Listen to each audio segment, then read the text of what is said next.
திருப்பதி கோவிலில் பக்தர்களுக்கு பங்கிடும் பிரசாதங்களை தயாரிக்கும் விதத்தில் சில அபச்சாரங்கள் நடந்து வந்தது இப்போ வெளியே வந்திருக்கிறது. பிரசாதங்கள் தயாரிக்கிறதுக்கு அது அன்னப்பிரசாதமாகட்டும், பன்னியாரங்களாகட்டும், லட்டு முதலியவை, அதுக்கு சுத்தமான பசும் நெய் மற்றும் உபயோகிக்கணும் என்பது ஆகம சாஸ்திரம். ஆனால் கடந்த 5 வருடங்களாக நெய் சுத்தமானதாக இல்லாமல் அதில் ஜந்துக்களினுடைய கொழுப்பு சத்தும் சில தாவரங்களுடைய எண்ணெய்களையும் கலந்திருப்பதாக லேப் ரிப்போர்ட்டில் வந்திருக்கிறது. அந்த நெய்யை உபயோகித்து சுவாமிக்கு அன்னப்பிரசாதங்களும் பன்னியாரங்களும் தயார் செய்து அம்சம் செய்து கொண்டிருந்தது இந்த 5 வருடங்களாக வெளியே தெரிய வந்திருக்கிறது. இதை பற்றி நான் பிரதான அர்ச்சகராக, ஆகம அட்வைசராக எத்தனையோ முறை எக்ஸிக்யூட்டிவ் ஆஃபீஸருக்கும் போர்டு சேர்மனுக்கும் எத்தனையோ முறை இதை எடுத்து உரைத்து இதை பற்றி இதை நிறுத்த வேண்டும் என்றும் நான் அவர்களுடைய பார்வை கொண்டு போயிருக்கிறேன். ஆனால் எந்த விஷயமும் அவர்கள் கவனிக்கும் நிலைமையில் இல்லை. அப்போது இதுவே இல்லாமல் சுவாமிக்கு தயார் செய்யும் பிரசாதங்களுடைய அளவு நம்ம கோவிலின் திட்டப்படி கூட இல்லாமல் ரொம்ப குறைவாக தயார் செய்வதும், அதே வேளையில் பெருமாளுக்கு அம்சம் செய்யும் காலங்களில் அது பாலபோகமாகட்டும், ராஜபோகமாகட்டும், சயனபோகமாகட்டும் செய்யும் நேரங்களில் அதிகாரிகள் அவர்களுடைய இஷ்டப்படி காலங்களை மாற்றி அமைப்பதும், அர்ச்சகர்களை சீக்கிரமாக நைவேத்தியம் முடிக்க வேண்டும் என்று உத்தரவு போடுவதும் இதெல்லாம் நடந்து கொண்டிருக்கிறது. இதை பற்றி நான் இந்த 5 வருடங்களாக போராடி வருகிறேன்.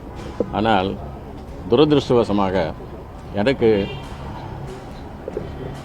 என் தோழமை அர்ச்சகர்கள் யாருமே கூட இதில் எனக்கு சகாயப்படவில்லை.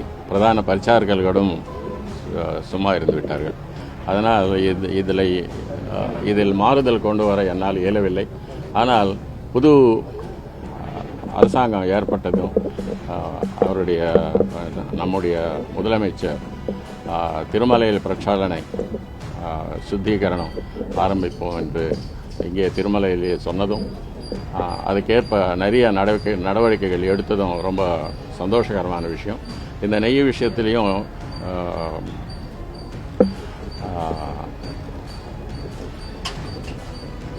சுத்தமான நெய் கவர்மெண்ட் டைரிஸ்லேருந்து கர்நாடகாவிலேருந்து வாங்கி பிரசாதங்கள் தயார் செய்வதற்கு உத்தரவிடுவதும் ரொம்ப மகிழ்ச்சிகரமான விஷயம். எதிர்காலத்தில் இந்த மாதிரி தவறுகள் எதுவும் நடக்காமல் பார்த்துக்கிறது கூட நம்ம எல்லாருடைய பொறுப்புகளாக ஆகட்டும். பெருமாளுக்கு எப்போது ஆகம சாஸ்திரப்படி நைவேத்தியங்கள் சுச்சியாக சுப்ரமாக அப்போதைக்கு புதுசாக தயார் செய்து பெருமாளுக்கு அம்சம் பண்ணுறோமோ அதுக்கு பெருமாள் சந்தோஷப்பட்டு நம்மளை ஆசீர்வதிப்பார். நம்ம நாடும் பக்தர்களும் எல்லாரும் க்ஷேமமாக இருப்பார்கள்.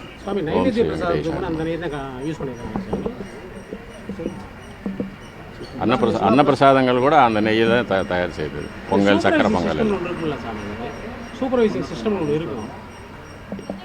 சூப்பர்வைசிங் சிஸ்டம் எல்லாம் இருக்குது. ஆனால் உயர் அதிகாரிகள் சொன்னபடி தான் அவங்க எல்லாம் நடக்கணும். அவங்க எல்லாம் சபார்டினேட்ஸ் ஆனதால். மொத்தத்தில் இந்த குற்றச்சாட்டு வந்து நீங்கள் எப்படி பார்க்குறீங்க? குற்றமற்றவர்களும் எந்த மாதிரி தண்டனை எப்படி தண்டிக்க? அது அதிகாரிகளுடைய, அது இப்போ அரசாங்கத்தினுடைய பொறுப்பு. அது எனக்கு சம்மந்தம் இல்லை. தப்பு நடந்தால் அது தப்பு நடந்துருக்குன்னு நான் அதிகாரிகள் பார்வைக்கு கொண்டு போகிறது மட்டும்தான் என்னுடைய பொறுப்பு. அதுக்கு எப்படி பரிகாரம் பண்ணணுன்றது அது அதிகாரிகள் நிர்ணயிப்பார்கள், பெருமாளை நிர்ணயிப்பார்.